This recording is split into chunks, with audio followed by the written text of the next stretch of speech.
대속죄일 규례에 대해서 우리가 다시 한번 반복해서 살펴보고, 그러나 대속죄일 규례만을 우리가 살펴보려면 시간이 너무 부족합니다.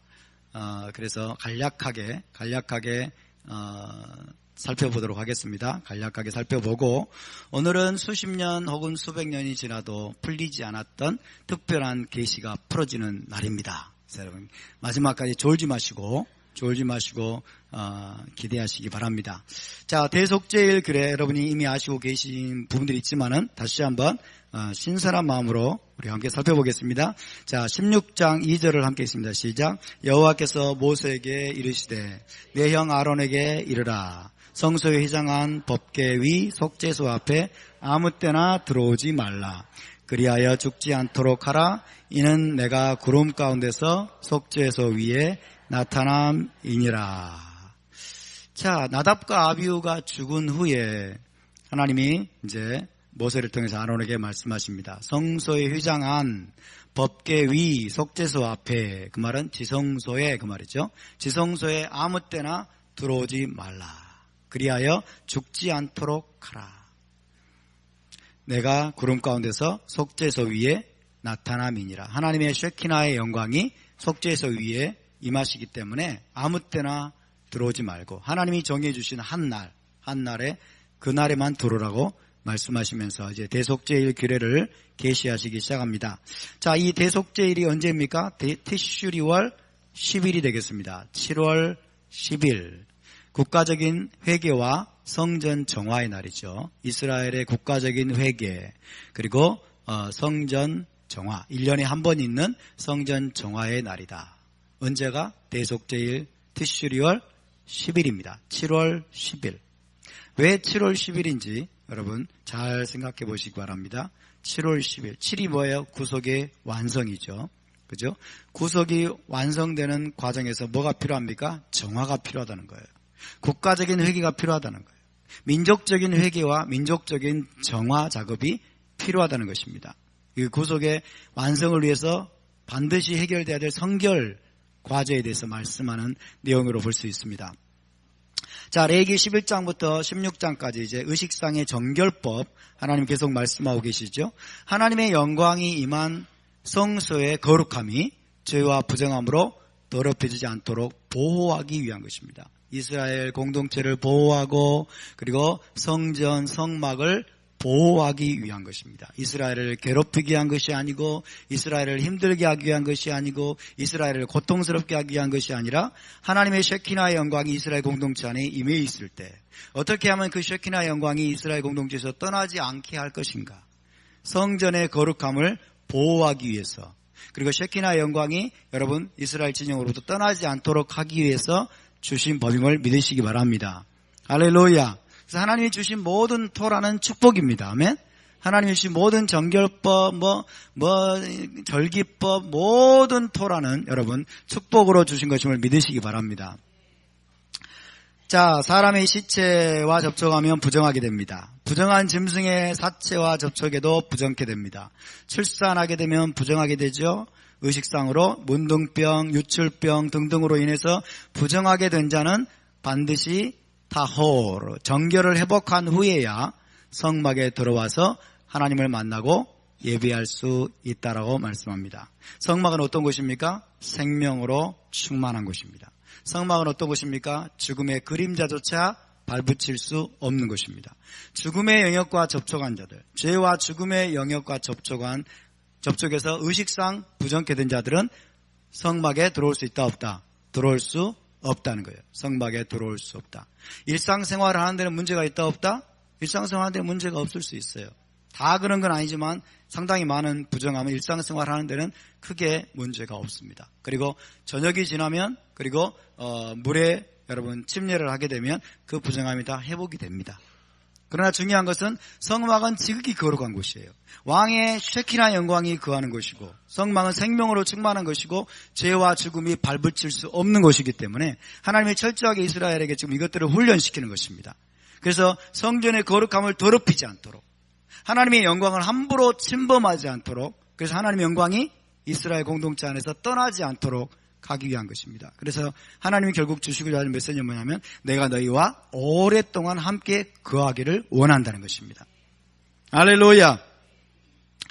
자, 대속죄일 규례는 정결법과 관련이 있고 정결의식과 관련이 됩니다. 1년에 한 번 이스라엘 백성의 죄와 부정함으로 더럽혀진 성막의 모든 부정함을 씻어내기 위한 규례입니다. 그래서 성전 정화, 성막 정화의 날이다. 1년 동안 이스라엘 백성들이 성막을 드나들면서 성전을 드나들면서 자기도 모르게 여러분 죄를 범하고 혹은 부정함에 감염된 상태에서 자기도 모르게 그냥 성막에 드나들 수가 있어요. 성전에 드나들 수가 있습니다. 그러면 자기는 모르지만은 부지중에 성막의 정결함과 거룩함을 더럽힐 수가 있겠죠. 번제단이 부정함에 감염되고 그 다음에 성막의 모든 기구들이 부정함에 감염될 수 있기 때문에 하나님의 1년에 한 번 대대적인 청소를 하는 겁니다. 대대적으로 이스라엘 공동체 전체를 청소하고 또 성막, 하나님의 왕궁인 성막을 깨끗이 정화하는 여러분 한 날을 지정하신 것입니다. 그러니까 하나님이 얼마나 거룩을 여러분 원하시는지를 알아야 됩니다. 하나님은 철저한 정결과 철저한 거룩함 가운데 거하시는 분임을 믿으시기 바랍니다. 하나님은 죄와 함께 거하실 수 없고 하나님은 부정함과 함께 거하실 수 없고 하나님은 사망과 함께 거하실 수 없습니다. 할렐루야. 그래서 우리 하나님이 어떤 분인가를 우리가 알아야 되고 하나님은 계속 말씀하십니다. 내가 거룩하니 너희도 거룩할지어다. 이스라엘 백성에게 요구하십니다. 내가 거룩하니 너희 공동체도 거룩함을 유지하라고 말씀하시는 거예요. 자, 대속죄일 의식으로 속죄하는 것은 이렇게 말씀하고 있죠. 대속죄일 의식으로 속죄하라. 뭐를? 지성소를 위해 속죄하라. 회막을 위해 속죄하라. 분향단을 위해 속죄하고 제사장을 위해 속죄하고 백성의 회중을 위해 속죄하라. 자, 이 속죄라는 말이 이제 문제가 되죠. 오해를 불러일으키죠. 지성소가 뭔 죄를 지었간데, 회막이 무슨 죄를 지었간데 속죄한단 말입니까? 그죠? 분향단이 무슨 죄를 짓고 번제단이 무슨 죄를 지었간데 속죄한단 말입니까? 우리는 알아들을 수가 없어요. 헬라적인 사고, 히브리어를 모르고 히브리적인 사고가 없으면 도무지 알아들을 수가 없는 말이죠. 자, 속죄라는 히브리어는 카파르입니다. 카파르. 해봅시다. 카파르. 카파르. 카파르라고 하는 히브리어는 의식상의 부정함을 덮다. 혹은 씻다. 정결하게 하다. 이런 뜻입니다. 그러니까 어린 양의 피로, 염소, 황소의 피로 의식상의 부정함을 덮는 거예요. 그리고 의식상의 부정함을 씻어내는 겁니다. 이스라엘 백성들의 죄를 속죄한다는 말이 그런 말이에요. 염소, 황소의 피로 덮어서 의식상의 부정함을 씻어내고 정결케 하는 거죠. 그러니까 성막을 정결케 하는 거예요. 번제단을 정결케 한다. 번제단을 위해 속죄한다. 회막을 위해 속죄한다. 향단을 위해 속죄한다. 지성소에 뿌려가지고 지성소를 위해 속죄한다. 그 말은 지성소를 정결케 한다는 뜻입니다. 아멘. 번제단을 정결케 하고 회막을 정결케 하고 향단을 정결케, 부정함을 씻어낸다는 거예요.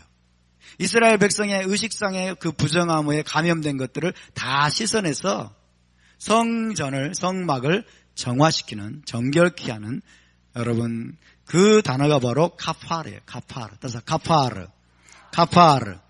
네. 그래서 이스라엘 백성들의 의식상의 부정함도 씻어내는 거예요. 의식상의 부정함도 씻어낸다. 그것을 한글 성경에 속죄한다 이렇게 했어요. 그래서 속죄한다. 그래서 이것이 오해의 소지가 있는 말입니다. 오해의 소지가 있는 말이에요. 그래서 신체적인 의식상의 부정함을 씻어낸다. 동물의 피로 덮어서 씻어내는 거예요. 덮어서 동물의 피를 뿌려가지고 동물의 피를 뿌려서 의식상의 부정함을 정결케 하고 씻어내는 그 단어가 바로 카파르입니다. 그래서 카파르. 그래서 성막에서 혹은 성전에서 하나님의 영광이 떠나지 않도록 하기 위한 큰 정화의 날입니다. 그래서 1년 중에 가장 거룩한 날로 불립니다. 가장 거룩한 날. 1년 중에 가장 거룩한 날이 있을까요? 없을까요? 있습니다. 성경은 있다라고 말합니다. 1년 중에 가장 거룩한 날이 언제입니까? 대속죄일입니다. 아멘? 1년 중에 가장 거룩한 날이 있습니다. 이스라엘의 가장 거룩한 사람이 누구일까요? 대제사장입니다. 이스라엘에 가장 거룩한 사람이 있을까요? 있습니다. 대제사장입니다. 아멘? 그래서 이스라엘에서 가장 거룩한 사람이 가장 거룩한 날에 가장 거룩한 곳으로 1년에 한 번 들어가는 거예요. 가장 거룩한 곳은 어디예요? 지성소입니다. 지성소. 할렐루야. 그래서 가장 거룩한 날도 있고 가장 거룩한 사람도 있고 가장 거룩한 장소도 있다는 것을 기억하시기 바랍니다. 그들이 도덕적으로 깨끗하다 그런 뜻이 아니에요. 도덕적으로 깨끗하다 그런 뜻이 아니고 하나님이 가장 특별한 목적을 위해서 구별해 놨다는 뜻이에요. 하나님의 가장 특별한 목적을 위해서 여러분 구별해 놓은 날이 언제예요? 대속죄일이에요. 가장 특별한 목적을 위해 가장 특별하게 구별된 존재가 누구예요? 대제사장이에요. 가장 특별한 목적을 위해 가장 특별하게 구별된 장소가 어디예요? 지성소예요. 할렐루야. 그래서 이스라엘에서 가장 거룩한 사람이 가장 거룩한 날에 가장 거룩한 곳으로 들어감으로써 여러분 성막의 정결함을 회복하고 이스라엘 공동체를 위해서 속죄하는 날입니다. 이 날이 바로 대속죄일입니다. 자, 이스라엘 회중은 뭐 할까요? 자신들의 죄와 부정함으로 인해서 성전이 더럽혀진 것을 회개하고 자복하면서 하루 종일 금식하는 날입니다. 자기를 괴롭게 하는 거예요. 자기를 괴롭게 하고 스스로 괴롭게 하고 금식하는 날로 보내게 됩니다. 이스라엘 공동체의 부정함 그리고 성막이 더럽혀진 것으로 인해서 자신들의 죄와 부정함으로 인해서 성막이 더럽혀지고 성막이 여러분 부정함에 감염되고 또 이스라엘 백성들의 그런 죄악된 상태로 인해서 가슴을 찢으면서 회개하고 주님 앞에 금식하는 날이 바로 대속죄일입니다. 자, 16장 6절부터 7절을 읽습니다. 시작. 아론은 자기를 위한 속죄제에 수송아지를 들이되 자기와 집안을 위하여 속죄하고 또 그 두 염소를 가지고 회막문 여호와 앞에 두고 대속죄일의 제물은 대속죄일에 하나님께 드리는 제물이 있어요. 이것은 성전 정화를 위한 제물입니다. 성막 정화, 성전을 정결케 하고 성막을 정결케 하기 위해서 드리는 제물인데 첫 번째 숫송아지가 있습니다. 숫송아지. 숫송아지는 대제사장 자신과 집안을 위한 속죄 제물입니다. 대제사장 자신과 자기 집안, 대제사장의 가문을 위해서 그 자기들의 죄와 부정함을 위해서 드리는 속죄 제물입니다. 그래서 속죄제 숫송아지의 머리에 대제사장이 안수를 합니다. 안수를 하고 자신들의 죄를 먼저 자백을 하죠. 이때 대제사장은 여호와의 이름을 큰 소리로 아주 선명하게 발음을 했다고 합니다. 이때 숫송아지에 안수하고 그러면서 여호와여 이렇게 여호와 요드의 바브의 이름을 큰 소리로 선명하게 발음을 했어요. 그러면 여호와의 이름이 들리면 주위의 예배자들은 거룩한 하나님의 이름이 선포될 때 바룩 셴 케보드 말쿠토 레올람 바엣 라고 소리를 치면서 바닥에 엎드렸다고 합니다. 하나님에 대한 경외감으로. 그래서 그 영화로운 이름을 송축합니다. 그의 왕국은 영원하리라. 바룩 셴 케보드 말쿠토 레올람 바엣 하면서 하나님 앞에 엎드려져서 경배하는 거예요. 근데 여러분 이 대속죄일에만 여호와의 이름이 10번 발음이 됐다고 그래요. 10번 정도.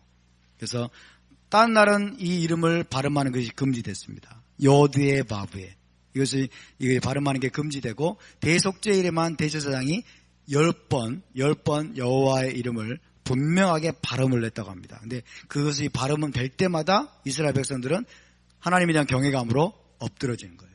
바룩 셴 케보드 말쿠토 레올람 바엣 하면서 엎드러지는. 그러나 지금은 어떻습니까? 성전이 파괴됐기 때문에 그나마도 그 이름이 발음될 수 있는 기회가 사라져버린 거예요. 그러니까 여러분 요드의 바브의 발음을 잊어버렸다고 하지 않습니까? 하나님의 이름 발음하는 걸 잊어버렸어요. 자, 이것이 바로 숫송아지를 가지고 여러분 대제사장 자신과 집안을 위해서 드리는 속죄 제물입니다. 그리고 이스라엘 회중을 위해서는 염소 2마리로 속죄제물을 삼습니다. 이스라엘 회중을 위해서 염소 2마리. 그러니까 대제사장이 먼저 자신을 위해서 속죄제물을 드립니다. 왜? 자기도 죄인이기 때문에. 자기도 연약하고 죄인이기 때문에 자기를 위해서 속죄제물을 드리고, 그 다음에는 이스라엘 회중을 위해서 염소 2마리로 속죄제물을 드리게 되는데, 자, 2마리를 준비합니다. 이 2마리를 준비할 때는 거의 이 2마리가 쌍둥이처럼 거의 똑같은 염소를 골랐다고 그래요. 쌍둥이처럼 똑같은 염소를 데리고 와가지고 대제사장이 제비를 뽑습니다. 어떤 조그만 항아리 같은데 제비를 담아가지고 흔들어서 이제 뽑습니다. 그래서 한 마리는 여호와를 위한 염소 라도나이, 다른 한 마리는 아사셀을 위한 염소로 결정을 했다고 합니다. 그래서 제비를 뽑아가지고 오른손에 여호와를 위한, 왼손에 이제 아사셀을 위한, 이렇게 이제 제비가 나오게 되면 이것은 길조입니다. 길조, 길한 징조다. 근데 왼손에 여호와를 위한, 오른손에 아사셀을 위한, 이렇게 제비가 나와버리면 이것은 불안한 징조예요. 불안한 징조. 대부분은 오른손에 여호와를 위한 염소, 그 다음에 왼손에 아사셀을 위한 염소가 이렇게 제비가 뽑혔는데, 나중에는 예수와께서 여러분 죽으시고 한 40년 동안은 거의 왼손에 여호와를 위한 염소가 나왔다고 그래요. 여기 주는 엄청난 메시지가 있죠. 그래서 여호와를 위한 염소는 이제 성막에서 속죄제물로 드리고, 그리고 아사셀을 위한 염소는 안수하여 죄를 자백한 다음 광야의 무인지경으로 보내서 죽게 합니다. 아사셀을 위한 염소, 아사셀 염소라고 했죠. 아사셀 염소. 아사셀 염소를 쉽게 영어로 스케이프고트라고 그래요. 스케이프고트. 그래서 우리가 보통 희생양 그런 말을 하잖아요. 희생양. 희생양이 아니면 희생염소예요. 희생양. 저 사람 희생양이다. 그죠? 그럼 많은 사람 대신에 혼자 당했다는 얘기잖아요. 여기서 나온 거예요. 스케이프고트. 그래서 희생양. 많은 사람의 온 이스라엘의 죄를 짊어지고 여러분 광야 무인지경으로 가서 1세기 제2성전기에는 높은 언덕으로 가서 광야 거기서 절벽 밑으로 떨어뜨려서 죽였다고 합니다.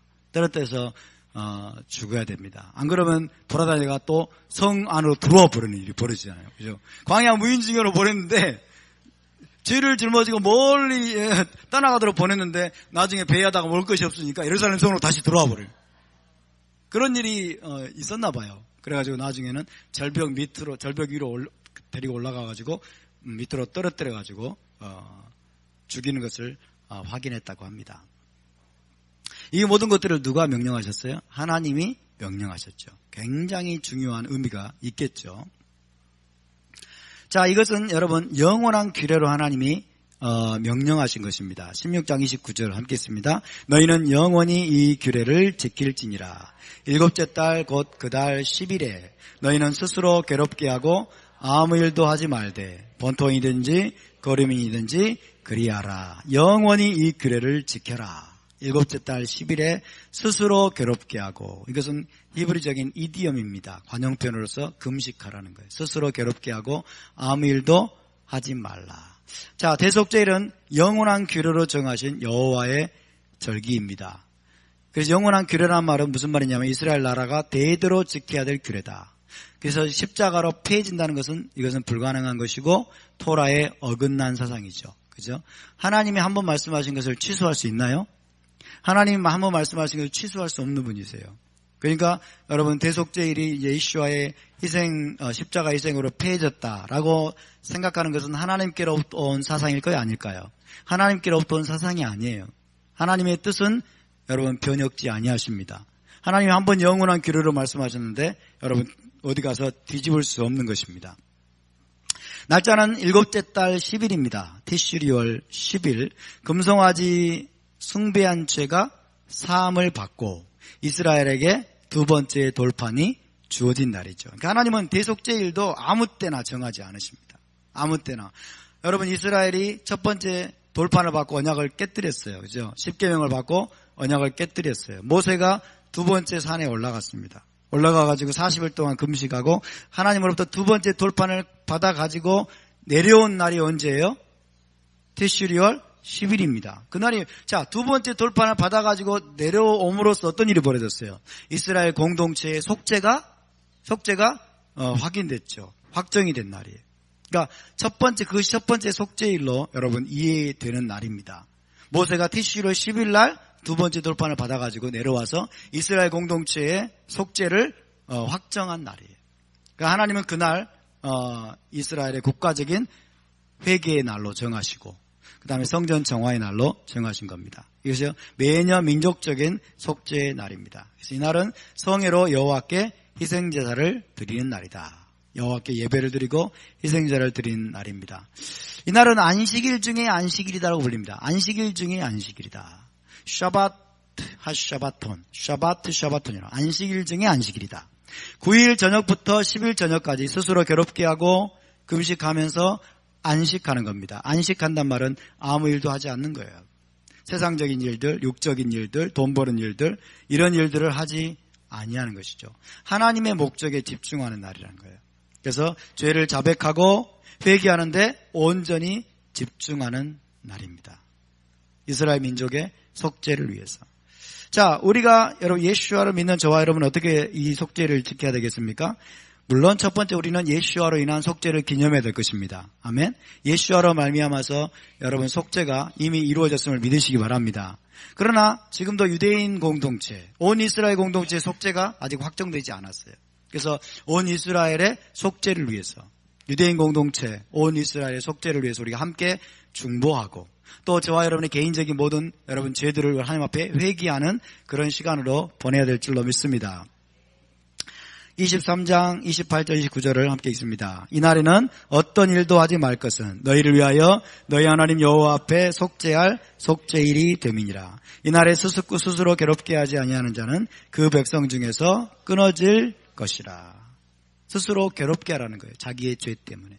이스라엘의 여러분 죄와 그리고 영적인 부정함 때문에 스스로를 괴롭게 하면서 금식하면서 회개하면서 하나님 앞에 나아가라는 것입니다. 그렇지 아니하는 자는 어떻게 한다고요? 그 백성 중에서 끊어질 것이다. 얼마나 무서운 경고입니까? 이스라엘 여러분 공동체에서 끊어진다는 거예요. 하나님의 가족에게서 끊어진다는 거예요. 그래서 하나님으로부터 끊어지는 것을 의미합니다. 하나님의 가족에서 끊어지는 것은 하나님으로부터 끊어지는 것을 말해요. 그래서는 굉장히 여러분 심각한 경고의 말씀이에요. 그래서 대속죄를 지키지 않는 자는 그 말이에요. 이날에 스스로 괴롭게 하지 아니하는 자는, 대속죄를 하나님의 의도대로 뜻대로 지키지 아니하는 자는 그 백성 중에서 끊어질 것이라. 우리 기독교는 예수님이 십자가에서 대속죄를 다 완성해버렸고 희생도 속죄를 완성해버렸기 때문에 이제 대속죄는 필요가 없다. 지킬 필요가 없다. 그리고 지난 2000년 가까이 지키지 않았어요. 스스로 괴롭게 하지 않았어요. 그럼 이 말씀은 어떻게 됩니까? 하나님께서 여러분 마지막에 의로운 심판을 하실 것입니다. 아멘. 심판은 하나님께 있습니다. 자, 대속죄일과 예수와는 대속죄일의 예언을 성취하신 분이죠. 히브리서 7장 28절 읽습니다. 시작. 율법은 약점을 가진 사람들을 제사장으로 세웠거니와 율법 후에 하신 맹세의 말씀은 영원히 온전하게 되신 아들을 세우셨느니라. 토라는 약점을 가진 사람들, 아론 자손입니다. 이들을 제사장으로 세웠죠. 그러나 토라 후에 하신 맹세의 말씀은, 시편에 나오는 말씀이죠. 시편 110편에 나오는 맹세의 말씀은 영원히 온전하게 되신 아들 예수와를 대제사장으로 세우셨습니다. 자, 예수와는 대속죄일의 예언을 하늘 성소에서 성취하셨어요. 대속죄일에 이 땅에서 이루어질 것들은 장차 하늘 성소에서 여러분 예수와께서 이루실 일에 대한 예언적인 그림을 믿으시기 바랍니다. 그러니까 대속죄일 자체가 하나의 예언이에요. 대속죄일의 모든 요소가 예언입니다. 무엇에 대한? 하늘 성소에서 이루어질 것에 대한 예언입니다. 누구를 통해? 예수와를 통해 하늘 성소에서 이루어질 것에 대한 예언인데 우리 주님이 이 대속죄일의 예언을 그대로 성취하신 분이십니다. 자, 아론 반차 대제사장과 예수와를 비교해 보겠습니다. 아론 반차 대제사장이 예수와를 보여주는 거죠. 그죠? 아론 반차 대제사장에 의해서 여러분 대속죄일이 진행되는 것처럼 예수와께서도 하늘 성소에서 대속죄일의 예언을 성취하셨는데, 자, 비교를 해보면 아론 반차 대제사장은 죄인이며 자기들도 죄인이며 약점이 있습니다. 그리고 죽은 다음에는 또 다른 대제사장을 세워야 되겠죠. 그래서 많은 대제사장들이 존재했었습니다. 이들은 땅의 성소에서 섬깁니다. 그러나 예수와는 죄인이 아닙니다. 완전하신 분이십니다. 그리고 자기를 위한 속죄가 필요 있습니까? 없습니까? 그분은 완전하시기 때문에 죄가 없기 때문에 자기를 위한 속죄가 필요 없으십니다. 그리고 이분은 영원하신 분이고 예수와는 하늘 성소에서 섬기시는 여러분 멜기세덱 반차의 대제사장이십니다. 할렐루야. 그래서 예수와의 속죄가 여러분 하늘 성소에서 이루어진 속죄가 완전한 속죄임을 믿으시기 바랍니다. 그러나 이 땅에 있는 대제사장들을 주님이 여러분 대체할 필요가 있습니까? 없습니까? 대체한 것은 아니에요. 왜? 우리 주님은 하늘 성소에 섬기는 분이에요. 이 땅의 성소는 누가 섬겨요? 아론 자손이 섬기는 거예요. 아론 자손이. 그래서 대체할 필요가 있다 없다? 대체할 필요가 없습니다. 대체할 필요가 없습니다. 그 다음에 대속죄일의 희생제사는 또 예수와를 또 보여주는 거죠. 대속죄일의 모든 희생제사는 예수와를 보여주는 것인데 거울인데 예수와의 희생이 더 완전한 것을 알 수 있습니다. 대속죄일의 희생제사는 1년에 한 번씩 반복이 되죠. 1년에 한 번씩 매년 반복돼야 됩니다. 그러나 예수와의 희생제사는 많은 사람의 죄를 짊어지고 단번에 하늘 성소에 들어가서 영원한 속죄를 성취하셨습니다. 할렐루야. 완전한 속죄를 이루셨어요. 자, 하늘의 성소는 시간의 구애를 받을까요? 안 받을까요? 하늘 성소는 시간을 초월하기 때문에 매년 이 속죄를 다시 할 필요가 있어요? 없어요? 다시 할 필요가 없어요. 예수와는 하늘 성소에 들어가서 단번에 속죄를 영원한 속죄를 완성하셨습니다. 그리고 하늘의 성소는 시간에 구애받지 않습니다. 맞습니까? 시간을 초월한 장소예요. 그렇기 때문에 여러분 이분의 속죄는 하늘 성소에서 드린 속죄는 여러분 현재, 과거, 미래 여러분 모두 적용되는 것을 믿으시기 바랍니다. 그분의 희생제사는 완전합니다. 세 번째 대속죄일의 아사셀 염소와 예수와. 자, 아론 반차 대제사장이 예수와를 보여주는 그림이고 대속죄일의 희생제사가 예수와의 희생을 보여주는 그림이고 그 다음에 아사셀 염소가 바로 예수와를 또 보여주는 그림이다. 이 모든 것들이 우리에게 예수와께 초점을 맞추게 만듭니다. 아사셀 염소는 이스라엘 백성의 죄를 지고 광야로 멀리 나가서 죽게 되어 있었습니다. 마찬가지로 예수와께서는 우리의 모든 죄와 부정함을 짊어지시고 우리에게서 멀리 옮기신 분이십니다. 동이 서에서 먼 것 같이 할렐루야. 동이 서에서 먼 것 같이 우리의 모든 죄와 부정함을 우리에게서 멀리 여러분 떠나보내고 짊어지고 가신 분임을 믿으시기 바랍니다. 여러분이 다시 가져오지 마시기 바랍니다. 회개하셨습니까? 그러면 여러분 완전히 잊어버리시기 바랍니다. 우리가 죄를 회개했다면 다시 기억하지 말아야 돼요. 왜? 그분이 멀리 옮기셨기 때문에. 그분이 멀리 옮기셨기 때문에. 그분이 바로 우리의 아사셀 염소가 되신 것입니다. 할렐루야. 이처럼 여러분 대속죄의 모든 요소들이 하늘 성소에서 우리 주 예수와께서 이루신 여러분 그것들을 우리에게 보여주는 그림인 것입니다. 자, 이제 16장은 이 정도로 하고 넘어가겠습니다. 17장은 피해에 관한 교훈입니다. 자, 피해에 관한 교훈을 우리가 아주 면밀하게 잘 보아야 될 필요가 있습니다. 레위기 17장은 크게 세 가지로 요약할 수가 있는데 간략하게 또 요약을 한번 해보겠습니다. 먼저 17장 8절 9절을 함께 읽습니다. 시작. 너는 또 그들에게 이르라 이스라엘 집 사람이나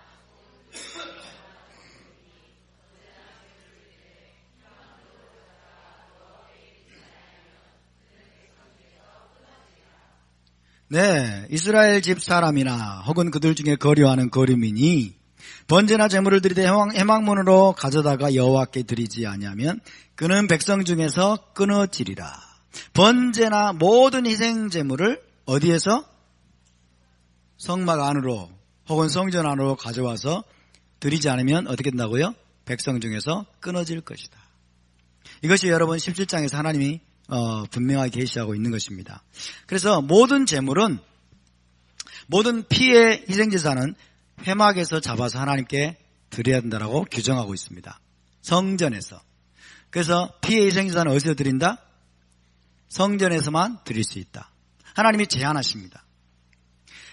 자, 동물 희생제사는 어디에서만 드릴 수 있다? 성전에서만 드릴 수 있는 것으로 하나님이 제한하십니다. 여러분 이때 당시에 널리 성행하던 관습, 고대 근동에서 널리 성행하던 관습이 뭐냐면 각 가정의 장자가 제사장이 됩니다. 각 가정의 장자가 제사장으로서 어디에서든 제단을 쌓고 자기 뒷마당이든 제단을 쌓고 희생자를 드려왔어요. 그렇지만 하나님은 그것을 이제 성전 경내로, 성전 구내로 제한하십니다.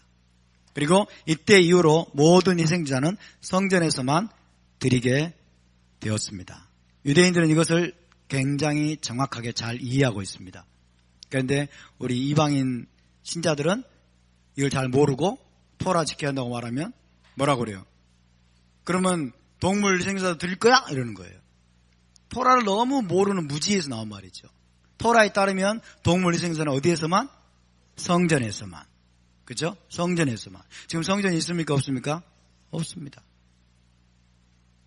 현 상태는 예루살렘 성전이 파괴된 상태죠. 그래서 예루살렘 성전이 파괴된 이래로 번제나 화목제 등의 희생제사를 드릴 수 없는 상태입니다. 다른 곳에서 드리면 뭐가 어떻게 될까요? 불법이 됩니다. 다른 곳에서 드리면 토라를 어긴 것이 됩니다. 그래서 다른 곳에서 예를 들어서 여러분 번제단을 세워놓고 희생자를 여호와께 드렸다라고 하면 사실은 여호와께 드린 게 아니겠죠. 사실은 이것은 우상숭배예요. 그죠? 우상숭배가 되는 겁니다. 토라에서 지정한 방식대로 하나님을 섬기는 거예요. 아멘? 토라 이외에 토라를 벗어나서 하나님을 섬긴다고 하면 이걸 뭐라고 그래요? 우상숭배라고 말합니다. 이해되시죠? 네. 그래서 여러분의 뒷마당에서 동물 희생자를 드리지 않기를 바랍니다. 네. 뒷마당에서 동물 희생자를 드리면 안 됩니다. 지금도 여러분 사마리아 사람들은 6월절이 되면 6월절 희생 제물을 잡아요. 그래가지고 자기들 나름대로 희생제사를 드리고 6월절 양고기를 먹어요. 이거는 뭐예요? 우상숭배예요, 여러분. 사실은 우상숭배예요. 토라에서 여러분 가져왔다고 하지만은 이거는 심각한 문제입니다. 왜 이런 일이 벌어질까요? 이 사람들이 사용하는 여러분 토라는 사마리아 버전의 모세오경이에요. 사마리아 또 다른 버전이 있어요. 다른 버전. 자기들이 편집해 놓은 다른 버전이 있어요. 그러니까 이것이 지금 문제가 되는 거죠. 그죠? 그 사마리아 사람들이 사용하는 모세오경은 유대인들이 사용하는 거하고 다릅니다. 그래서 자기들은 지금도 여러분 그렇게 하고 있어요. 그러나 토라에 따르면 이것은 불법입니다. 자, 하나님 이렇게 하신 의도가 뭘까요? 이스라엘 공동체를 이방신을 숭배하는 방식으로부터 분리시켜서 우상숭배를 방지하는 겁니다. 우상숭배를 방지하고 또 더불어서 무차별적으로 동물을 살해하는 것을 방지하기 위함입니다. 아무 데서나 여러분 번제단 쌓고 동물을 희생자를 드릴 수만 있다면 여러분 지금 전 세계 곳곳에서 무차별적으로 동물을 죽이겠죠. 그러나 하나님은 그것을 방지하기 위함이에요.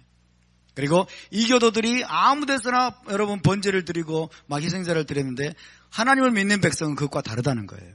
그래서 이방신을 숭배하는 방식으로부터 이스라엘 공동체를 보호하는 것입니다. 우상 숭배를 방지하고 무차별적으로 동물을 살해하는 것을 방지하기 위함입니다. 하나님은 동물의 생명도 소중히 여기시는 분이십니다.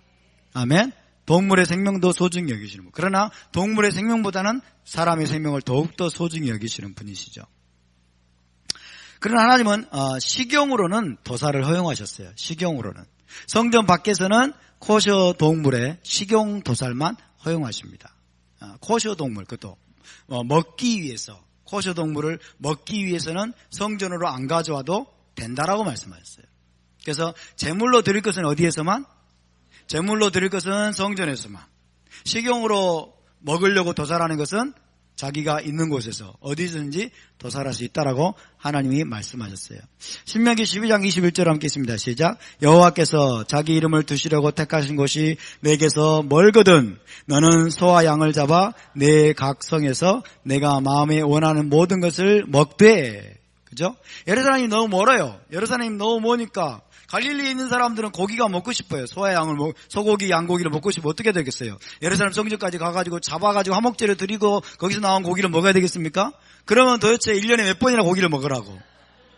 그래서 하나님이 여호와께서 자기 이름을 두시려고 택하신 것이 멀면 소와 양을 잡아서 각 성에서 네가 마음에 원하는 모든 것을 먹되. 그렇지만은 어떤 방식으로 도살해야 됩니까? 모든 피가 빠지는 방식으로. 그죠? 유대인들은 이것을 쉐키타법이라고 그래요. 쉐키타법으로 도살을 하는 겁니다. 그래서 여기에 있는 이 정맥인가 대정맥인가를 순식간에 찌르는 거예요. 찌르면은 고통도 가장 적고, 그리고 피도 빠른 속도로 빠져나온대요. 피가 이렇게 다 빠져나와가지고, 그래서 피를 최대한대로 빼고 동물도 고통 없이 죽어가고, 가장 윤리적이고 도덕적인 여러분 도살 방법이 유대인들의 샤키타법이에요. 근데 오늘날 여러분 이방인들은 미국이나 우리나라는 어떻게 죽입니까? 전기 충격으로 죽이잖아요. 전기 충격으로 죽이면은 피가 절대로 안 빠져요. 전기 충격으로 죽이는 건 그나마 또 신사적이죠. 어떻게 죽여요? 옛날에 우리나라가 개 죽일 때 목 졸라서 죽이잖아요. 목만 졸으면 괜찮아. 목을 졸라놓고 개 패듯이 패잖아요. 또 온열에 개 패듯이, 이런 말은 온열에 개 패듯이 때린다. 그럼 속담이 생길 정도예요. 얼마나 잔인한 민족입니까? 그렇죠? 피가 안 빠질 뿐만 아니라 독이 오를 대로 오는 개고기를 먹은 거예요. 정말 무지막지한 인간이죠. 우리 하나님은 얼마나 선하신 분이십니까? 우리 하나님은 동물이 도살당해서 여러분 우리의 식용으로 우리가 먹을 때라도 모든 고통을 최소화시키고, 그 다음에 그 모든 피를 다 빼고 먹을 수 있도록 하나님이 그렇게 여러분 계시하신 분이십니다. 할렐루야. 하나님은 동물의 생명도 소중히 여기시는 분이십니다. 자, 17장 11절로 함께 있습니다. 시작. 육체의 생명은 피에 있음이라. 내가 이 피를 너희에게 주어 제단에 뿌려 너희의 생명을 위하여 속죄하게 하였나니 생명이 피에 있으므로 피가 죄를 속하느니라. 육체의 생명이 어디에 있다고요? 피에 있습니다. 육체의 생명이. 여러분 가운데 혹시 피가 부족하신 분들은 뭐예요? 생명력이 부족한 거예요. 생명력이. 그죠? 피가 잘 돌아야 돼, 우리 안에서. 피가 잘 돌아야, 순환이 잘 돼야 생명이 막 이렇게 움직이고, 여러분 생명이 약동하기 때문에 우리의 몸이 건강하게 됩니다. 근데 저혈압인 사람들, 혈압이 낮아가지고 피가 펌핑이 안 돼요. 혈압이 낮으면. 그러니까 손끝 발끝까지 여러분 피가 다 돌지를 못하니까 저혈압인 사람들은 손발이 차갑고, 그래가지고 여러분 불필요한 질병들이 막 생기는 거예요. 저도 좀 저혈압인 편입니다. 그래가지고 손발이 막 차가워요. 손발이. 그래서 이 피의 문제, 피를 어떻게 우리가 잘 돌릴 것이냐, 우리 몸 안에 피를 돌리고 또 피를 깨끗하게 하고 손끝 발끝까지 피가 돌게 할 것이냐, 이것이 여러분 건강의 지름길이라는 것을 기억하시기 바랍니다. 오늘날 건강의 핵심은 피예요. 피. 얼마나 피가 잘 도느냐, 얼마나 피가 손끝 발까지 돌아서 손발이 따뜻해지느냐, 이건 우리 생명이 왕성하게 우리 안에서 움직인다는 뜻이거든요. 근데 여러분 나이가 들어갈수록 어때요? 순환이 약해지죠. 신진대사가 약해져요. 맥박이 약해지고 혈압이 낮아지고, 그렇죠? 그러면서 피가 안 돌아요. 그러니까 생명이 움직이지 않는 거, 우리 안에서 생명이 움직이지 않는 거. 거기에는 여러분 도시 문화의 탓도 있고, 그 다음에 우리의 생활 습관에 탓도 있습니다. 우리가 잘못 살고 있는 거예요. 기도만 하면 되는 줄 알아요.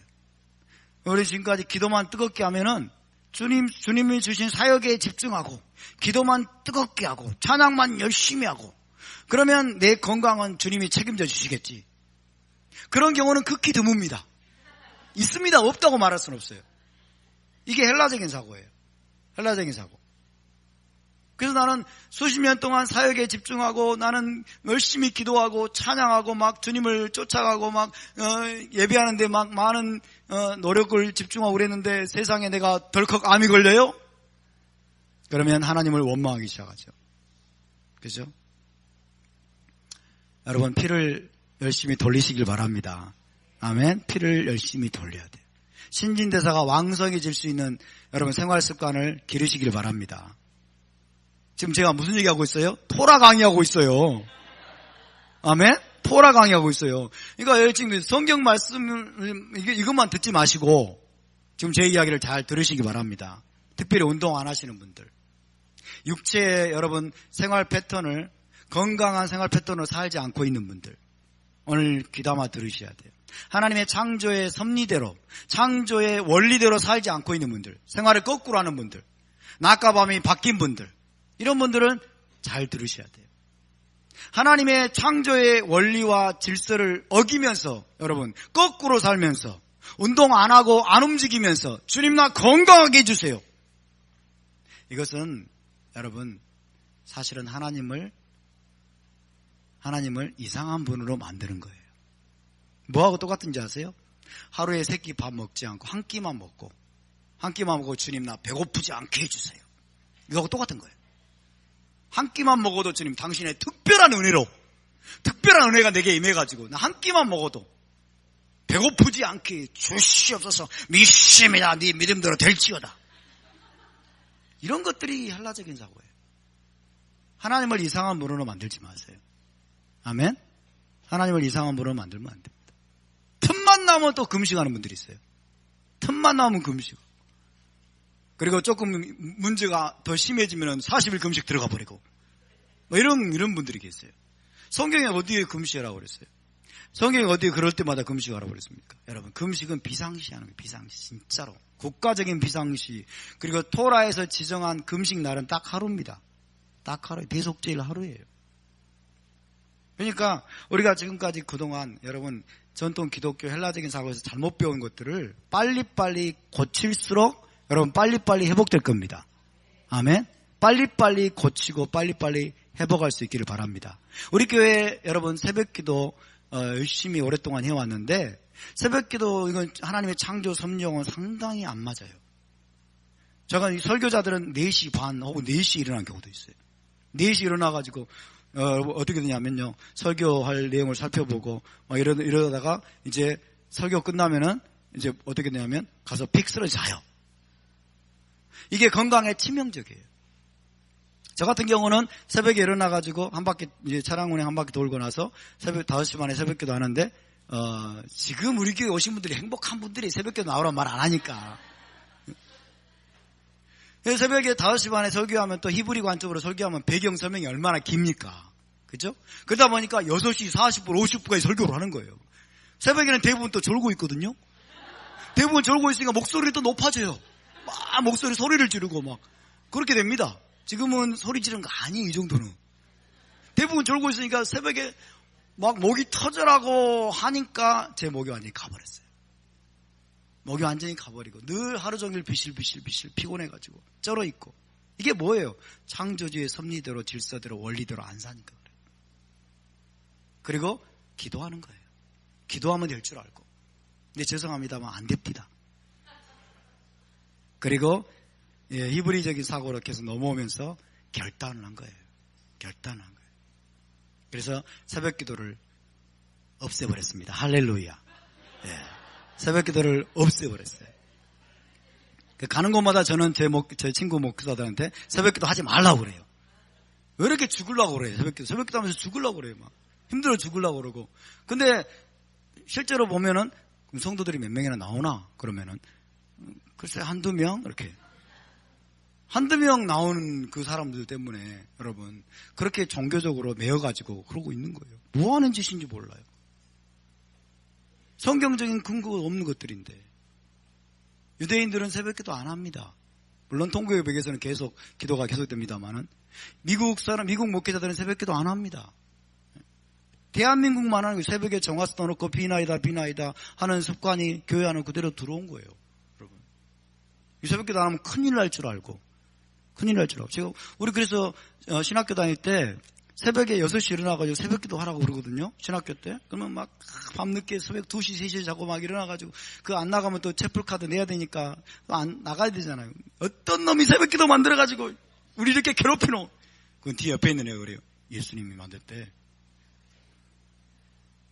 그래? 말 조심하지만 그러나 예수님이 만든 게 아니에요, 여러분. 예수님의 새벽 미명에 일어나서 기도하셨다는 구절이 있는데 주님이 날마다 새벽 미명에 일어나서 기도하셨을까요? 아니라고요. 우리 안에 헬라적인 사고로 말미암아서 여러분 헬라적인 사고, 전통 기독교적인 이 잘못된 여러분 사고로 말미암아서 우리의 생활 습관이 잘못된 게 너무나 많습니다. 우리의 생활 습관이 너무 잘못돼가지고 우리 안에 피가 돌지 않아요.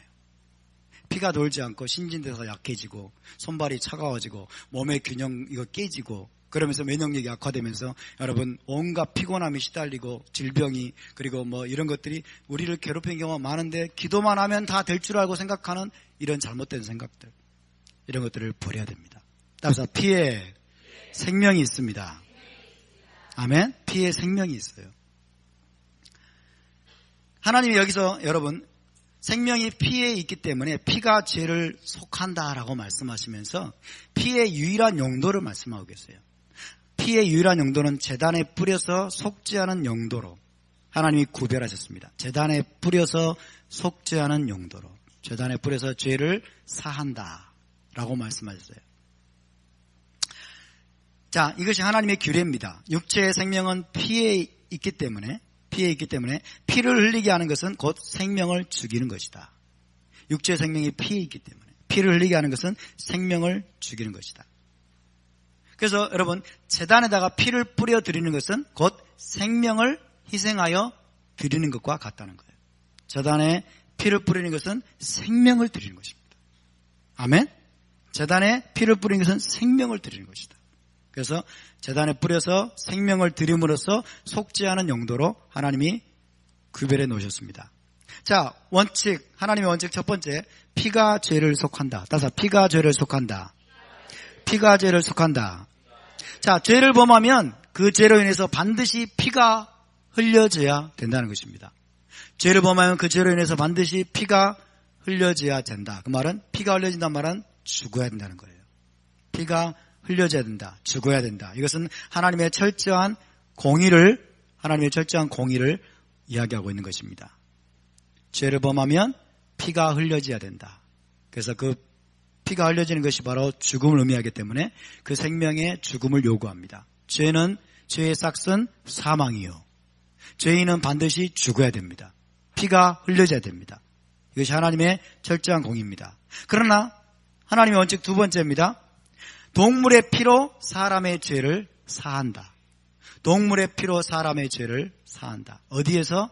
땅에 있는 성전에서. 아멘. 땅에 있는 성전에서만 통하는 원칙이에요. 지금 땅에 있는 성전에서는 동물의 피로 사람의 죄를 속한다. 사람의 죄를 사한다. 그래서 죄인 대신에 동물의 생명을, 동물의 피를 대신 취하시는 겁니다. 이것이 바로 대리이생의 원리죠. 우리가 죽어야 됩니다. 사람이 죽어야 됩니다. 사람이 피를 흘리고 죽어야 됩니다. 그러나 하나님은 동물의 피를 대신 흘리게 하셨어요. 동물의 피를 대신. 이것이 하나님의 크신 자비와 은혜입니다. 할렐루야. 그래서 동물의 피가 여러분, 동물이 죽어서 동물의 피가 제단에 뿌려질 때마다 예배자는 뭘 생각하는 거예요? 내가 죽어야 되는데, 내가 죽어야 마땅한데 하나님이 동물을 대신해서 죽게 하시고 동물의 피를 대신 받음으로써 내 모든 죄를 사해 주시고 나를 씻어 주시는구나. 이것을 하나님의 크신 자비와 긍휼을 여러분 깨닫게 되는 것입니다. 할렐루야. 그래서 대리이생의 원리를 하나님이 여기서 세우고 계십니다. 그래서 하나님은 이제 이것을 제안하십니다. 죄를 사하는 용도 이외에 다른 용도로 피를 사용하지 말라는 거예요. 죄를 사하고 또 부정함을 씻는 그 용도 이외에 다른 용도로 피를 사용하면 안 된다. 그래서 피를 먹지 말라고 말씀하죠. 17장 12절 시작. 그러므로 내가 이스라엘 자손에게 말하기를 너희 중에 아무도 피를 먹지 말며 너희 중에 거류하는 거류민이라도 피를 먹지 말라. 피를 먹지 마시기 바랍니다. 아멘. 녹혈, 사슴피 혹시 먹어보신 분 계십니까? 회개하시고 다음부터는 먹지 마시기 바랍니다. 과거에 어떤 일을 행했든지 간에 회개하면 됩니다. 피는 여러분 식용으로 하나님이 금지하셨어요. 그래서 어떤 경우에도 피를 먹지 말라. 자, 17장 10절에서 11절입니다. 시작. 이스라엘 집 사람이나 그들 중에 거류하는 거류민 중에 무슨 피든지 먹는 자가 있으면 내가 그 피를 먹는 그 사람에게는 내 얼굴을 대하여 그를 백성 중에서 끊으리니 육체의 생명은 피에 있음이라. 내가 이 피를 너희에게 주어 제단에 뿌려 너희의 생명을 위하여 속죄하게 하였나니 생명이 피에 있으므로 피가 죄를 속하느니라. 하나님이 피의 용도를 거룩하게 구별해 놓으셨다는 거예요. 하나님이 피의 용도를 여러분 제단에 뿌려 너희의 생명을 위해 속죄하도록 내가 구별했다는 거예요. 제한했다는 거예요. 그렇기 때문에 이 용도 이외에 다른 용도로 너희가 사용할 수 없다라고 하나님이 말씀하십니다. 여러분, 피의 용도, 하나님이 정해놓으신 용도는 신성한 것입니다. 신성한 것이에요. 자, 피는 생명인데 여러분, 피를 취하는 것은 생명을 취하는 거죠. 생명을 취하는 것은 오직 누구에게만 속한 것이다? 하나님께만 속한 것입니다. 피를 취하는 것, 생명을 취하는 것은 오직 하나님께만 속한 것이에요. 그 다음에 동물의 피를 먹는 것은 동물의 생명을 취하는 거예요. 동물의 네페시, 혼, 동물의 혼을 취하는 것이다. 그래서 동물의 피를 내 안에 여러분 섭취하게 되면 동물의 혼이 내 안에 들어온 것과 똑같아요.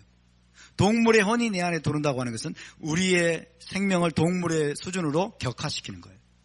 동물의 생명과 우리의 생명을 섞어버리는 것과 같은 거예요. 그래서 하나님은 그것을 엄격하게 금지하십니다. 썩는 것을 하나님은 금지하세요. 그래서 피를 먹지 말라. 동물의 생명을, 동물의 혼을 너희가 취하지 말라고 말씀하는 겁니다. 두 번째, 여러분, 어떤 고기도 핏째 먹지 말라. 자, 피 자체를 먹지 말 뿐만 아니라 핏째 먹지 말라요. 피가 빠지지 않은 고기를 먹지 말라는 거예요. 피가 빠지지 않은 고기를 먹지 말라. 대단히 중요합니다. 대단히 중요합니다. 자, 신명기 12장 23절 24절입니다. 시작. 다만 크게 삼가서 그 피는 먹지 말라. 피는 그 생명인즉 내가 그 생명을 고기와 함께 먹지 못하리니 너는 그것을 먹지 말고 물같이 땅에 쏟으라. 피가 생명인즉 네가 동물의 생명을 고기와 함께 먹지 못하리니. 우리의 생명은 동물의 생명이 아닙니다. 아멘. 우리는 하나님의 형상대로 지음받은 생명입니다. 하나님의 형상대로 지음받은 생명이 동물의 생명과 섞일 수 없어요. 그래서 피를 먹어서는 안 되고 피는 물같이 땅에 쏟으라. 자, 이스라엘 자손과 거류민이죠. 이스라엘 자손과 거류민. 유대인과 이방인으로서 이스라엘에 접붙임 받은 자들이라고 이야기할 수 있겠습니다. 유대인뿐만 아니라 이방인으로서 이스라엘에 접붙임 받은 자들에게도 동일하게 적용됩니다. 저와 여러분에게도 동일하게 적용됩니다. 여기에는 형벌이 있습니다. 무슨 피든지 먹으면 이스라엘로부터 끊어질 것이다. 카렛. 하나님이 그들을 끊을 것이다. 하나님의 가족에게서 이스라엘 나라에서 끊을 것이라고 말씀합니다. 자, 1세기 여러분 사도들은 이것을 대단히 중요하게 여겼어요. 피를 멀리하고 피를 먹지 않는 것 대단히 중요하게 여겼습니다. 예루살렘 공의의 결정사항 기억나십니까? 예루살렘 공의에서 뭘 결정했어요? 4가지를 결정했죠. 4가지. 그 중에 2가지가 피에 관한 거죠. 2가지가. 첫 번째 뭐예요? 피를 멀리하라. 피를 삼가라. 그 다음에 2번째는 뭐예요? 목매어 죽인 것을 먹지 말라. 목매어 죽인 것을 멀리하라. 목매어 죽인 건 뭐예요? 피가 빠지지 않은 방식으로 도살된 걸 말합니다. 그 안에 피가 있는 거예요. 피가 빠지지 않은. 자, 4가지 결정사항 중에 여러분 얼마나 중요하면 이 2가지를 피에 관한 것으로 결정을 했어요. 그러니까 이것이 굉장히 여러분 우리 사도들은 이것을 굉장히 중요하게 생각했다는 거예요. 여러분 고기를 드실 때 피를 다 빼고 드시기를 바랍니다. 아멘. 우리가 구입하는 고기들은 피가 다 안 빠진 고기들이에요. 그래서 소금물에다가 담가 놓으세요. 1시간 정도, 30분에서 1시간 정도 소금물에 담가 놓으시면 피가 거의 빠집니다. 피가 철저하게 피를 빼고 고기를 먹어야 돼요. 그리고 이제 숯불에 구워 먹으면 피가 빠집니다.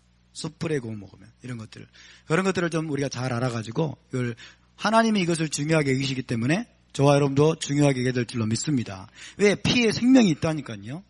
피에 동물의 네피시가 있어요. 동물의 혼이 있어요. 동물의 생명이 있어요. 동물의 생명이 내 안에 들어오지 않도록 하는 것은 중요한 거예요. 하나님이 피의 용도를 뭘로 정해주셨어요? 제단에 뿌려서 속지 않은 용도로 신성하게 하나님이 구별해 놓으셨어요. 아멘입니까? 그래서 여러분 피를 먹지 않도록 하는데 저와 여러분이 모든 노력을 기울여야 될 줄로 믿습니다. 피에 생명이 있습니다. 자, 18장에는 애굽과 가나안의 가증한 풍속들에 대해서 하나님이 말씀합니다. 18장 24절에서 25절을 우리 함께 읽어보겠습니다. 시작. 너희는 이 모든 일로 스스로 더럽히지 말라. 내가 너희 앞에서 쫓아내는 족속들이 이 모든 일로 말미암아 더러워졌고 그 땅도 더러워졌으므로 내가 그 악으로 말미암아 벌하고 그 땅도 스스로 그 주민을 토하여 내느니라. 18장에는 주로 어떤 내용들입니까? 성적인 범죄들이에요. 음행, 성적인 범죄들로 말미암아 그 땅이 더러워진다. 그리고 그 땅도 주민을 토하에 내친다라고 말씀합니다. 자, 이것들이 하나님의 심판을 초래하는 거예요. 하나님의 심판을 초래하고 그 다음에 땅도 주민을 토해내는 원인이 되는 가증한 풍속들이에요. 애굽과 가나안의 가증한 풍속들에 대해서 하나님이 지금 모세를 통해서 계시하고 있습니다.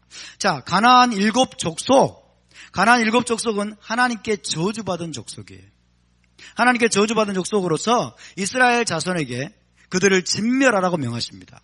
가나안 땅에 들어가거든 그 7족속을 진멸하라고 말씀해요. 유아나 그 다음에 노인이나 사람이나 짐승이나 뭐든지 간에 가나안에 있는 것들은 진멸하라는 거예요. 완전히 다 멸절시키라는 거예요. 왜냐하면 온갖 가증한 일로 그 땅을 더럽히고 하나님의 진노와 심판을 촉발시켰기 때문에. 그죠? 그들의 죄가 그러나 하나님은 관영할 때까지 기다리셨어요. 그들의 죄가 아모리인들의 죄가 관영할 때까지 하나님은 기다리셨어요. 회개할 기회를 주신 거죠. 그죠? 더군다나 가나안 땅, 여러분, 이스라엘 땅은 어떤 곳입니까? 거룩한 땅이에요. 에덴 동산이 있던 땅이에요. 그 땅에서 이 온갖 가증한 짓들을 행해가지고 땅을 더럽히고 여러분 하나님을 모독했기 때문에 하나님의 진노와 심판이 그들에게 임하는 것입니다. 자, 이들이 저질렀던 여러분 가증한 풍속들이 뭔지 18장에 다 나와 있습니다. 첫 번째 우상 숭배예요. 바알과 아세라와 몰렉 등의 온갖 잡신을 숭배하는 가증한 죄를 이들이 범했습니다. 두 번째로 신전 창기입니다. 신전에서 창기를 두어가지고 여러분 음행을 하게 만드는 거예요. 섹스를 하게 만드는 거예요. 신전에서 신전 창기와 여러분 음행을 하면 그것이 바로 신을 숭배하는 거라는 거예요. 자기들이 신을 숭배하는 의식으로 여겼습니다. 얼마나 가증한 일입니까? 세 번째는 근친상간이 널리 성행했어요. 가나안 땅에서 이 가나안 7족속 사이에 근친상간을 서슴지 않았고, 네 번째 동성 간의 성행위가 또 만연되어 있었어요. 다섯 번째 수간, 심지어 짐승과 행음하는 행위까지 널리 퍼져 있었어요. 짐승과. 유럽의 나라들이 짐승과 지금 여러분 행음한다고 하지 않습니까? 기가 막힐 노릇이죠. 하나님의 심판을 지금 자초하고 있는 거예요, 여러분. 그리고 인신제사, 심지어 어린아이를 불에 태워가지고 몰렉에게 바치는 이 끔찍한 행위까지 저질렀던 족속들이 가나안 족속들입니다. 그래서 하나님이 이들의 가증한 풍속을 본받지 말라. 그리고 이들을 진멸하라고 말씀했어요. 이들의 죄가 여러분 그냥 한두 건 있는 정도가 아니고 이제 관영했어요. 가득 찼어요. 가득 찰 대로 가득 차가지고 하나님이 여러분 그 땅을 깨끗이 하라는 겁니다. 그들을 진멸하라고 말씀하셨어요. 그래서 하나님의 경고는 뭐냐면 이런 가증한 죄들이 바로 하나님의 진노와 심판을 초래하는 것이다. 이런 가증한 죄들이 하나님의 진노와 심판을 초래한다. 거룩한 공동체 안에는 이런 것들을 용납해서는 안 된다라고 하나님이 말씀하고 있습니다. 그 18장에 하나하나 지금 자세하게 말씀하고 있는데 이것들이 뭐냐면 애굽과 가나안의 가증한 풍속들이에요. 지금 세상에 이게 관영하죠, 여러분? 세상이 점점 이런 죄악들로 가득 채워져 가고 있습니다. 이것은 절대로 가벼운 죄가 아닙니다. 가볍게 넘어갈 수 있는 것이 아닙니다. 자, 창세기 여러분 9장에 보면 함의 죄와 그로 인한 노아의 저주가 나옵니다. 오늘 이 부분을 여러분이 좀 주의 깊게 보시기 바랍니다. 하나님이 우리에게 열어주시는 새로운 계시인데 함께 읽어보겠습니다. 9장 20절부터 읽습니다. 시작. 노아가 농사를 시작하여 포도나무를 심었더니 포도주를 마시고 취하여 그 장막 안에서 벌거벗은지라. 가나안의 아버지 함이 그의 아버지의 하체를 보고 밖으로 나가서 그의 두 형제에게 알림해 셈과 야벳이 옷을 가져다가 자기들의 어깨에 메고 뒷걸음질 쳐서 들어가서 그들의 아버지의 하체를 덮었으며 그들이 얼굴을 돌이키고 그들의 아버지의 하체를 보지 아니하였더라. 노아가 술이 깨어 그의 작은 아들이 자기에게 행한 일을 알고 이에 이르되 가나안은 저주를 받아 그의 형제의 종들의 종이 되기를 원하노라 하고 또 이르되 셈의 하나님 여호와를 찬송하리로다. 가나안은 셈의 종이 되고 하나님이 야벳을 장대하게 하사 셈의 장막에 거하게 하시고 가나안은 그의 종이 되게 하시기를 원하노라 하였더라. 여러분, 함의 행위가 뭡니까? 함이 저지른 행위를 우리가 표면적으로 보면 노아의 저주가 너무 가혹한 것 아닙니까? 그죠? 노아의 저주가 세상에 그것 쫓간했다고, 우리 시각으로 보면 그거 했다고 자기 아들을 저주해버려요. 자기 아들. 그때부터 여러분, 가나안의 자손들은 저주받은 족속이 된 거예요. 그때부터 가나안은 7족속은 저주받은 족속이 된 것입니다. 함의 잘못이 무엇입니까? 왜 그리고 함의 아들 가나안이 저주를 받았습니까? 함의 아들 가나안이 왜 저주를 받았습니까?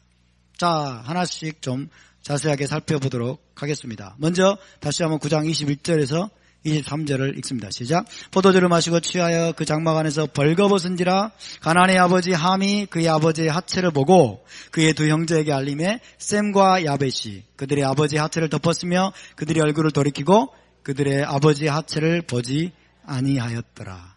함의 죄는 하나님께서 금지하신 성관계를 저지른 것입니다. 하나님께서 금지하신 성관계, 하나님이 금지하신 성관계 레위기 18장에 다 나옵니다. 레위기 18장, 레위기 20장에 다 나오고 있어요. 그때는 물론 하나님 이런 것들을 여러분 명시적으로 금지하지는 않으셨지만은 그러나 그럼에도 불구하고 이것이 여러분 가증한 죄예요. 하나님께서 금지하신 성관계를 자행한 것이다. 왜 그러냐? 여러분 설명을 드리겠습니다. 자, 벌거벗었다. 자, 벌거벗음을 드러낸다는 게 있어요. 하체를, 벌거벗음이란 말은 하체하고 똑같은 말입니다. 벌거벗음을 드러낸다. 지금 이 함이 아비의 벌거벗음을 드러냈어요. 하체를 드러냈습니다. 이건 히브리 관용 표현입니다. 히브리 관용 표현으로서 성적인 관계를 갖는 것을 뜻합니다. 그의 아버지의 하체를 보고, 그죠? 그의 아버지가 벌거벗은지라. 벌거벗음을 여러분 벌거벗었는데 그의 아버지 하체를 보았고 그의 아버지 하체의 벌거벗음을 드러냈어요. 반면에 셈과 야벳은 그의 아버지 하체를 덮었어요. 벌거벗음을 가리웠어요. 18장 레위기 18장 7절입니다. 레위기 18장 7절 시작. 내 어머니의 하체는 곧 내 아버지의 하체이니 너는 범하지 말라. 그는 내 어머니인즉 너는 그의 하체를 범하지 말지니라. 자, 여러분 아버지의 하체는 뭐예요? 어머니의 하체예요. 그죠? 아버지의 하체는 곧 어머니의 하체예요. 내 어머니의 하체는 내 아버지의 하체이니 너는 범하지 말라. 그는 내 어머니인즉 너는 그의 하체를 범하지 말지니라. 이것을 킹 제임스 성경은 이렇게 번역했습니다. 그녀의 벌거벗음을 드러내지 말라. 그의 하체를 범하지 말지니라를 그녀의 벌거벗음을 드러내지 말라. 그 다음에 우리말 성경은 이렇게 번역했습니다. 너는 그녀와 성관계를 갖지 말라. 이렇게 번역을 했어요. 이것이 여러분 아버지의 하체를 범하는 것으로 표현됩니다. 아버지의 하체를 범한다. 이것은 어머니의 하체를 범하는 것이라는 거예요. 아버지의 하체를 드러낸다. 아버지의 하체를 드러내는 거예요. 하체를 범한다는 것은 벌거벗음을 드러낸다고 그랬어요. 그죠? 하체를 범한다고 우리가 말을 번역됐습니다만 다른 번역본에는 벌거벗음을 드러냈다고 했어요. 그죠? 그래서 아버지의 하체를 범하지 말라. 아버지의 벌거벗음을 드러내지 말라. 함은 그의 아비의 벌거벗음을 드러냈어요. 그의 아버지의 벌거벗음은 어머니의 하체입니다. 자, 레위기 18장 다시 보면 못못의 벌거벗음을 드러내지 말라. 못못의 하체를 범하지 말라. 라는 말씀이 반복되어 나옵니다. 내 백부의 내 누구누구의 벌거벗음을 드러내지 말라. 우리말 성경에는 하체를 범하지 말라. 벌거벗음을 드러내지 말라. 반복이 나오는데 이것이 바로 하나님께서 금지하신 성관계를 분명히 밝히신 것입니다. 여러분 이것은 하나님의 심판을 초래할 만큼 중대한 범죄입니다. 토라가 주어지지 않았다고 해서 이것이 용납되는 것은 아니에요. 어머니를 범하는 것은 여러분 토라가 주어지지 않았어도 하나님이 그들의 본성 속에 여러분 다 심어 놓으신 것입니다. 이해되십니까? 그래서 이것은 하나님이 절대로 간과하지 않으세요. 간과하지 않으십니다. 하나님께서 금지하신 성관계를 범하는 것, 이것은 하나님의 심판을 초래할 만큼 중대한 범죄입니다. 자, 여기서 벌거벗음을 본다라고 했어요. 그의 아버지의 하체를 보았고 그랬어요. 하체를 보았단 말은 벌거벗음을 보았다는 거예요. 그의 아버지의 벌거벗음을 보았다. 하체를 보았다. 이것은 또 히브리어 관용 표현입니다. 히브리적인 표현이에요. 성적인 관계를 갖는 것입니다. 벌거벗음을 드러내는 것, 하체를 드러내고, 그 다음에 벌거벗음을 보는 것, 하체를 보는 것, 그냥 눈으로 보는 걸까요? 아니에요. 히브리어 관용 표현입니다. 이것은 성관계를 갖는 거예요. 자, 레위기 20장 17절입니다. 시작. 누구든지 그의 자매, 곧 그의 아버지의 딸이나 그의 어머니의 딸을 데려다가 그 여자의 하체를 보고 여자는 그 남자의 하체를 보면 부끄러운 일이라. 그들의 민족 앞에서 그들이 끊어질지니 그가 자기의 자매의 하체를 범하였은즉 그가 그의 죄를 담당하리라. 그 여자의 하체를 보고 그 남자의 하체를 보면, 그죠? 그의 자매, 그의 아버지의 딸이나 어머니의 딸, 누이죠, 누이. 누이를 데려다가 하체를 보고, 그 다음에 그 여자는 그 남자의 하체를 보면, 어머, 부끄러워. 이게 아니에요. 어머, 부끄러워. 이게 아니라고요. 그 뒤에 분명히 설명하고 있죠, 그죠? 그가 자기의 자매의 하체를 범하였습니다. 그러니까, 하체를 본다, 혹은 벌거벗음을 본다. 이것은 히브리적인 표현으로서 여러분, 성관계를 갖는 것입니다. 하나님이 금지한 성관계를 범하는 거예요. 그래서 하나님이 그들의 민족 앞에서 끊어질 것이다 라고 말씀한 거예요. 자, 현대어 성경에서는 이렇게 번역했어요. 누구든지 자기 누이와 성관계를 하면, 그랬어요. 그 여자의 하체를 보고 여자는 그 남자의 하체를 보면, 이것을 현대어 성경에서는 누구든지 자기 누이와 성관계를 하면, 하나님이 금지하신 성관계를 범하는 거예요. 그러니까 여러분, 함이 그 아버지의 벌거벗음을, 하체를 보았습니다. 보았어요. 그 아버지의 하체는 어머니예요. 어머니의 하체를 범한 거예요. 이것이 히브리적인 표현이에요. 우리는 헬라적인 사고로 길들여져 있고, 여러분, 히브리어도 모르고 히브리어 관용 표현도 모르기 때문에 도대체 함이 무슨 잘못을 했길래 이렇게 가증한 저주까지 가나안이 받게 되고, 그렇게 생각을 하지만 우리는 레위기 말씀을 통해서, 토라 말씀을 통해서 이 말씀이 뭘 의미하는지를 알 수가 있는 것입니다. 함의 죄는 그의 아비의 하체를 본 것입니다. 그의 아버지의 벌거벗음을 본 것이죠. 이것은 그의 어머니를 범하여 성관계를 한 것으로 해석이 됩니다. 이것은 하나님께 중대한 범죄입니다. 이것은 하나님께 지금 하나님이 그 이전의 모든 인류를 쓸어버렸어요. 그 이전의 모든 인류를 쓸어버린 이유가 뭔지 아세요? 금지된 성관계 때문에 그래요. 금지된 성관계 때문에 하나님이, 여러분, 그로 인해 땅이 더럽혀지고 땅의 죄악이 관영하게 돼가지고 여러분 다 쓸어버렸는데, 또 함이 일어나가지고 여러분 뻔뻔스럽게 이 악한 죄를 저지르는 거예요. 그런데 셈과 야벳은 아비의 하체를 덮고 보지 않았다고 말합니다. 아비의 하체를 덮고, 정확하게 어떤 시퀀스에서 어떻게 이루어진지는 저도 잘 모르겠어요. 그러나 이것들이 우리에게 강력하게 시사해주고 있는 의미들은 바로 이런 거예요. 셈과 야벳은 아비의 하체를 덮고 보지 않았습니다. 이것은 무슨 말이냐면 하나님께서 금지하신 선을 넘지 않고 오히려 가려주었다는 거예요. 오히려 가려주었다. 하나님의 창조의 질서 안에 머물러 있었다는 것이고 하나님께 순종했다는 뜻입니다. 다시 창세기 9장 20절에서 27절 있습니다. 시작. 노아가 술이 깨어 그의 작은 아들이 자기에게 행한 일을 알고 이에 이르되 가나안은 저주를 받아 그의 형제의 종들의 종이 되기를 원하노라 하고, 또 이르되 셈의 하나님 여호와를 찬송하리로다. 가나안은 셈의 종이 되고 가나안은 그의 종이 되게 하시기를 원하노라 하였더라. 자, 술이 깨어가지고 그의 작은 아들이 자기에게 행한 일을 알고 가나안이 알고 이를 저주합니다. 가나안은 저주를 받아. 얼마나 심각한 죄이길래 여러분 자기 아들을 저주할까요? 자기 손자를 저주할까요? 그죠? 가나안은 누구일까요? 아마도 함이 어머니를 범하여 낳은 자식일 겁니다. 함이 어머니를 범하여 낳은 자식으로서 저주를 받았다. 그렇게 우리가 얘기할 수 있습니다. 물론 이 본문에는 이 연속된 것처럼 이렇게 묘사가 되어 있지만은 연속된 것은 아니에요. 가나안은 후에 태어났을 거예요. 후에 태어났을 거죠. 그러나 토라는 이걸 간략하게 설명하다 보니까 연속된 것처럼 여러분 묘사가 되어 있습니다만은 가나안은 나중에 태어났겠죠. 나중에. 함이 어머니를 범해서 낳은 자식이었을 거예요. 그래서 가나안이 저주를 받는 거예요. 자, 정리를 해보겠습니다. 함은 그의 아버지의 하체를 보았습니다. 그의 아버지의 하체는 어머니의 하체입니다. 어머니의 하체를 그가 범했어요. 이것은 하나님이 금지하신 겁니다. 하나님이 금지하신 가증한 죄예요. 그리고 이는 함은 그것을 회개하기는커녕 두 형제에게 자랑스럽게 알렸어요. 두 형제에게 자랑스럽게 알렸고 그 결과 태어난 가나안은 대대로 저주받은 족속이 됩니다. 이것이 성경의 패턴이에요.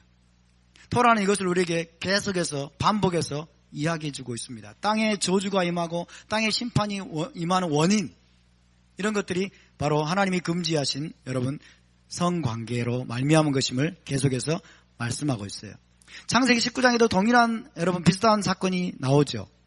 36절에 38절 읽습니다. 시작. 롯의 두 딸이 아버지로 말미암아 임신하고 큰 딸은 아들을 낳아 이름을 모압이라 하였으니 오늘날 모압의 조상이요 작은 딸도 아들을 낳아 이름을 베남이라 하였으니 오늘날 암몬 자손의 조상이었더라. 롯의 두 딸이 가증한 짓을 저질렀어요. 자기 아버지를 여러분 술 취하게 만들어가지고 아버지와 관계를 통해서 아들을 낳는 거예요. 모압과 암몬 자손은 저주받은 족속이에요. 모압과 암몬 자손은 뭐예요? 10대 후라도 이스라엘 총에 들어오지 못하리라. 하나님이 그렇게 말씀합니다. 노아의 홍수 이전 세대에 홍수 심판을 받은 이유가 무엇입니까? 하나님의 아들들, 이 타락한 천사들이 사람의 딸들과 금지된 성관계를 통해서 땅을 더럽힌 거예요. 여기서부터 시작됩니다. 타락한 천사들이 사람의 딸들의 아름다움을 보고 자기들이 원하는 자들을 안으로 삼아가지고 여러분 금지된 성관계, 이것을 통해서 땅을 더럽혔어요. 땅이 죄악에 관영하게 되고 땅이 더럽혀져 가지고 하나님의 심판이 임했습니다. 오늘날 어떻습니까, 여러분? 오늘날에도 이런 일들이 점점 만연되어 가고 있습니다. 가증한 여러분 근친 상간이 지금 상당히 계속해서 만연되어 가고 있어요. 자기 딸을 범하는 이 아버지들에 대한 기사가 뉴스에 나오면 정말 막 치가 떨려요. 가증한 일입니다, 여러분. 땅을 더럽히는 행위예요. 하나님의 심판을 자초하는 거예요. 하나님의 심판을 자초하는 거예요. 동성애가 지금 계속해서 퍼져가고 있습니다. 동성애도. 동성 결혼까지 옹호하고 동성애자들을 데려다가 여러분 KNCC에서 무슨 대화를 한다고 김조광순지 마광순지 모르겠지만은 데려다가 여러분 강의를 듣고 그런 일이 벌어지고 있고, 유럽에서는 여러분 짐승 동물 매춘 이런 것들을 합법화하고, 정말 여러분 멸절 당해도 싼 민족들 아닙니까? 하나님이 쓸어버려도 할 말이 없는 민족들 아닙니까? 지금 점점 그렇게 돼가고 있잖아요. 이게 하나님의 저주와 심판을 초래하는 여러분 가증한 행위들입니다. 가증한 행위들이에요. 그래서 여러분 하나님께서는 이 성적인 타락이 결코 가벼운 죄가 아님을 말씀합니다. 절대로 가벼운 죄가 아닙니다. 우리가 이것들을 다 끊어버릴 수 있기를 바랍니다. 땅의 심판을 초래하는 것이다. 성적인 타락으로 인한 심판에 대해서 여러분 18장 24절 25절 말씀합니다. 시작. 너희는 이 모든 일로 스스로 더럽히지 말라. 내가 너희 앞에서 쫓아내는 족속들이 이 모든 일로 말미암아 더러워졌고 그 땅도 더러워졌으므로 내가 그 악으로 말미암아 벌하고 그 땅도 스스로 그 주민을 토하여 내느니라. 하나님이 금지하신 가증한 성관계들, 여러분 이런 것들을 거룩한 공동체에서 완전히 몰아낼 수 있기를 바라고, 우리의 자녀들에게 여러분 이 세상에 더러운 것들이 들어가지 못하도록 우리 자녀들을 보호해야 되고 그들의 생각과 사고를 여러분 지켜야 될 줄로 믿습니다. 토라만이 이것을 지켜낼 수 있습니다. 동성애가 잘못됐다라고 토라만이 이야기하고 있어요. 하나님의 말씀만이 이야기하고 있어요. 일부 다처제를 옹호해달라, 일부 다처제를 합법화시켜달라. 예수님도 성경에 보면 일부 다처제 따르고 가증한 자들이 몰몬들이 그래요. 막달라 마리아도 그의 부인이었고, 베다니 마리아도 그의 부인이었고, 아주 정말 자기들의 가증한 짓들을 정당화하기 위해서 예수님을 끌고 들어가고. 여러분, 성적인 타락은 자기 자신과 공동체를 더럽히고 땅까지 더럽힙니다. 레기 18장의 성적인 타락, 여러분, 애굽과 가나안 족속들에 의해서 광범위하게 자행됐어요. 가나안 족속들을 하나님이 그 땅에서 쫓아내시는 이유라고 말씀합니다. 오늘날 하나님을 대적하는 세상 가운데 지금 점점 만연되어 가고 있는 죄악들이에요. 그렇다고 하나님이 당장에 가나안 7족속을 멸하지는 않으셨어요. 아모리 족속의 죄악이 관영할 때까지 기다리셨어요. 회개할 기회를 물론 주십니다. 지금도 마찬가지예요. 세상이 여러분 이런 죄악들이 점점 퍼져가고 있지만 하나님 당장에 멸하지는 않으세요. 기다리십니다. 회개하기를 기다리시고 하나님이 자비를 베푸는 거예요. 근데 이것이 사람들에게는 잘못 해석되는 거예요. 아, 괜찮구나 이렇게 되는 거예요. 괜찮구나, 아무 일 없네 이런 거 해도 이렇게 생각하는 거예요. 여러분, 음행의 죄는, 성적인 타락의 죄는 땅을 더럽히게 만든다고 말씀합니다. 땅을 더럽혀요. 원래 땅은 하나님의 임재를 수용하도록 창조됐죠. 할렐루야. 땅은 하나님의 임재를 수용하도록 창조됐지만은 탐해의 상태가 되면, 부정하게 되면 하나님의 임재가 머물 수 없는 황량한 폐허의 땅이 될 수밖에 없습니다. 자, 사람과 땅이 연결되어 있죠. 사람은 아담이라고 하고 땅은 아담아. 아담과 아담아가 여러분 하나로 연결되어 있어요.